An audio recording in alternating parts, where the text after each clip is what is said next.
Hey everyone, so today we are going to cover a very well-known novel by Chetan Bhagat which is half girlfriend. आपको पता ही होगा कि इस पर एक मूवी भी बन चुकी है. You can see the images जिसमें कि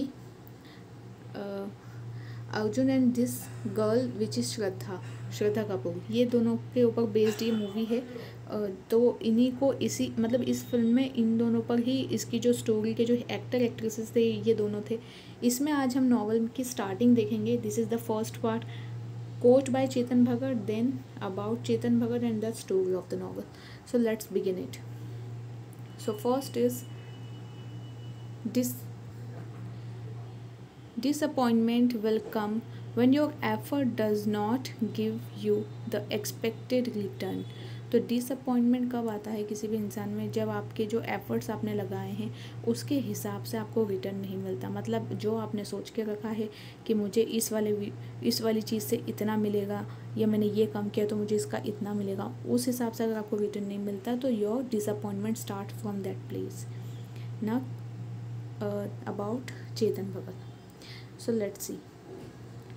Chetan Bhagat, born 22nd April 1974, is an Indian author, communist, screenwriter and a YouTuber. Actually जो चेतन भगत है सबको पता है उनकी, जब हाफ गर्लफ्रेंड ये जो इनकी नॉवल के रूप में जो मूवी आई थी, हाफ गर्लफ्रेंड नाम से ही मूवी थी वो, उस मूवी के बाद में चेतन भगत फेमस हुए थे.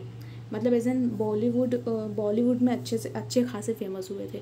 तो 22 अप्रैल 1974 का इनका बर्थ है. इंडियन ऑथर हैं ये, कम्युनिस्ट तो हैं ही सही, स्क्रीन राइटर हैं और यूट्यूबर भी हैं. यूट्यूब पर भी इनका अच्छा खासा फैन बेस है. He was named one of the time magazines 100 most influential people in the world in 2010.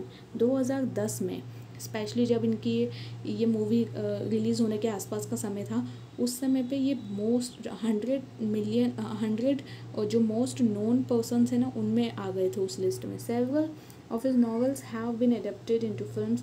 बहुत सारी उनकी जो नॉवेल्स है वो फिल्म में कन्वर्ट हुई है. उसमें से एक है हाफ गर्लफ्रेंड जो कि सबसे ज़्यादा फेमस हुई है, including one night at the call centre and half girlfriend also. So now see the content या फिर ये कह लो कि इसकी जो स्टोरी थी वो क्या है. Madhav Jha, a rural boy from Dumgaon, a village in Bihar, comes to meet the author who is actually Chetan Bhagat. तो माधव झा नाम का एक बॉय है, एक ग्रामीण बच्चा है, लड़का है, डुमगांव गांव जो कि बिहार में है, वहाँ से आता है. ऑथर जो कि खुद चेतन भगत है उनसे मिलने आता है.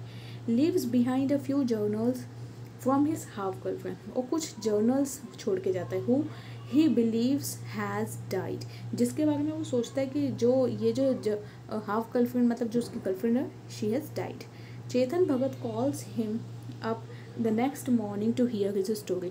चेतन भगत उसको अगले दिन उसकी स्टोरी सुनने के लिए बुलाते हैं. He starts by describing his trouble entering saint Stephen's as his English wasn't good enough. तो उसने कैसे डिस्क्राइब करना स्टार्ट किया कि उसकी सेंट स्टीफन्स में जो उसकी एंट्री हुई थी, मतलब उसका जो स्टार्टिंग डेज थे वो कितने ख़राब रहे क्योंकि उस लड़के की इंग्लिश अच्छी नहीं थी. ऑब्वियसली वो एक डुमगांव जैसे एक छोटे से गांव से आ रहा था तो उसकी इंग्लिश अच्छी नहीं थी. Being a good basketball player, Madhav gets accepted through the sports programme. अब स्पोर्ट्स प्रोग्राम के थ्रू उसने एंट्री तो ले ली वहाँ. Next, the rich and the beautiful Riya Somani is a Sindhi girl from Delhi. अब वो रिया सोमानी से मिलता है जो कि एक सिंधी गर्ल है, दिल्ली से है. Who is selected through the sports programme, वो भी स्पोर्ट्स प्रोग्राम के थ्रू सिलेक्ट हुई थी. Madhav and Riya become close friends due to their association with basketball. क्योंकि बास्केटबॉल दोनों का ही फेवरेट था तो दोनों एक दूसरे से जुड़ गए थे, अच्छे फ्रेंड्स बन गए थे. Madhav wants to make her his girlfriend but she refuses. Madhav ने उसको गर्लफ्रेंड बनाने के लिए बोला लेकिन उसने मना कर दिया, मतलब उस लड़की ने, रिया सोमानी ने, जो कि इस मूवी में अगर देखा जाए तो श्रद्धा कपूर ने उसका कैरेक्टर प्ले किया है. He demands that they get physical. वो जो लड़का था वो डिमांड करता है कि उन दोनों को फिजिकल होना चाहिए. Offended by his obscene ultimatum, Riya parts company with him. तो रिया जो होती है वो इस बात पे एग्री नहीं होती है कि उन्हें फिजिकल होना चाहिए और फिर वो उससे अलग हो जाती है. He tells him not to talk her anymore, और फिर आगे से बात ना करें इस बात के लिए भी वो धमकी देकर जाती है।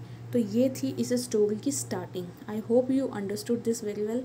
और अब इसके बाद की स्टोरी क्या थी वो मैं आपको नेक्स्ट वीडियो में बताऊँगी। So let's meet in our next video. Thank you for watching this.